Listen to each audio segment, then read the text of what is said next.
നരകത്തെ മഹ്ശറിലേക്ക് കൊണ്ടുവരപ്പെടും. ദുർമാർഗികൾ നേർക്കന്നതും ഗർജിച്ചിടും. ഒരു വർഷ വഴി ദൂരത്ത് നിന്നവർ കേട്ടിടും എന്നുള്ളതും നീ നോക്ക് സ്വാമിയിൽ കണ്ടിടും. കൈകാലുകൾ ബന്ധിച്ചിടുങ്ങിയ സ്ഥാനമിൽ എറിയപ്പെടും എന്നാണ് നരകക്കുണ്ടതിൽ. അടിത്തട്ടിലേക്കവർ വീണുപോയാൽ അന്ന് വിളിക്കുന്നതാണപ്പോൾ സുബൂറ എന്ന്. ഈ രീതിയിൽ വിളി തുടരുവിൻ എന്നുള്ളതാ അവർക്കുള്ള മറുപടി എന്ന് ഖുർആൻ വന്നതാ. ശിക്ഷിക്കുവാൻ അതിലുള്ളതാണ് അംലാക്കുകൾ. ദയമെന്നതേ അവർക്കില്ല ഉറമാ കൽബുകൾ. സൃഷ്ടിക്കപ്പെട്ടത് തന്നെ ദേഷ്യത്താലാ. ചലിക്കുന്നതും റബ്ബിൻ്റെ കൽപ്പന പോലാ. ആഹാരമെങ്ങനെ ഇഷ്ടമാണോ ഇൻസിന്, അതുപോലെയാ ശിക്ഷിക്കലും അംലാക്കിന്. സുഹൃത്തുക്കളെ അവർക്കുള്ള ശക്തിയും ഊറ്റമാ. ഉദയാസ്തമാനം തന്നെ ചുമരിട ദൂരമാ. ഗത കൊണ്ടടിച്ചാൽ വീഴും 70,000. നരകത്തിനടിയിൽ താഴും അവരാ അവസരം. ഇതുപോലെ തന്നെ ഹദീസ് കാണാം സ്വാവിയിൽ 175 4-ാം ഭാഗമിൽ. നരകത്തിലുള്ളവർക്കുള്ള തുണിയിൽ ഒന്ന് ആകാശഭൂമി ഇടക്ക് തൂക്കിയിടുന്ന്.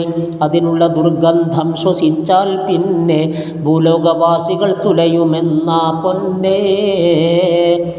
ജിബ്രീൽ നബിയോട് ഇപ്രകാരം വിശദമായി വിവരിച്ചതായി കാണാം മശാരിക്കിൽ വ്യക്തമായി. ഈ ജബലിനൊരു മുഴം സിൽസിലത്തിൽ നിന്ന് വെച്ചാരതേഴാം ഭൂമി വരെ ഉരുകുന്ന്. സുഹൃത്തുക്കൾ നബി മുസ്തഫ പറയുന്ന്, നരകത്തിലേറ്റം ശിക്ഷ താണവനന്ന്.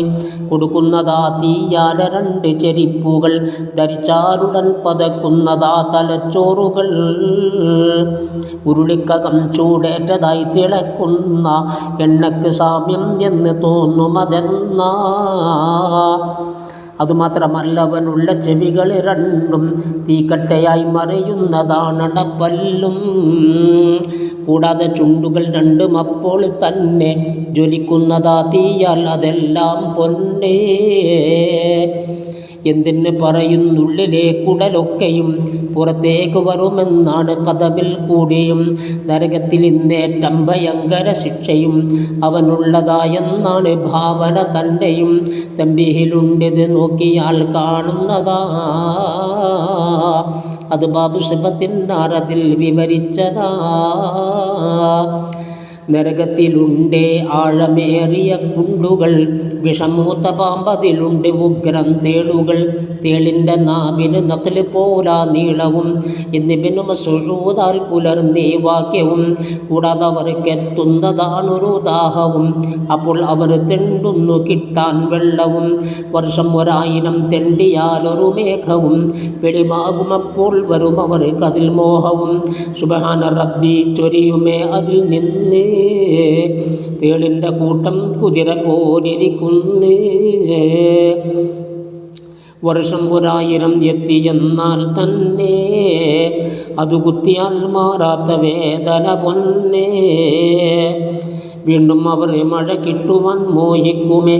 അപ്പോൾ കറുത്തൊരു മേഘവും വെളിവാകുമേ.